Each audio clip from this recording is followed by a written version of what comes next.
ఇప్పుడు కూడా బాగుందండి. వాళ్ళు చెప్పిన ప్రకారం కుటుంబ ప్రభుత్వం చెప్పినట్టు ప్రకారం మనం బాగుందని చెప్పేసి మనం అనుకోవాల్సి తప్పదు. పరిస్థితులు అలా ఉన్నాయన్నమాట. వాళ్ళు ఎలా చెప్తే అలా నడుచుకోవడం పోవడం అనేది చాలా ఉత్తమం.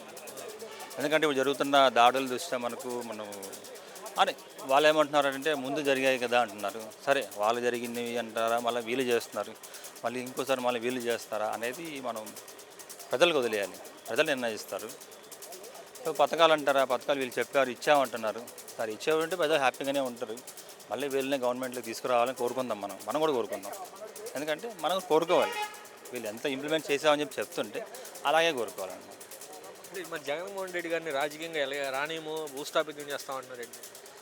భూస్థాపితం చేసే వాళ్ళందరూ మాటల్లోకి చెప్తున్నారు కానీ ఎంతోమంది అనుకుంటారు చేద్దామని చెప్పేసి. కానీ అది చేయాలంటే పబ్లిక్ ఊరుకోరు కదా. పబ్లిక్ ఊరుకుంటారా? భూస్థాపన చేసే వాళ్ళందరూ భూస్థాపన చేసుకుంటూ వెళ్ళిపోయారు ఆల్రెడీ. సో మాట వరకు కాకోకుండా ప్రజా సంక్షేమం కొరకు మీరు ఆలోచన చేస్తున్నారు.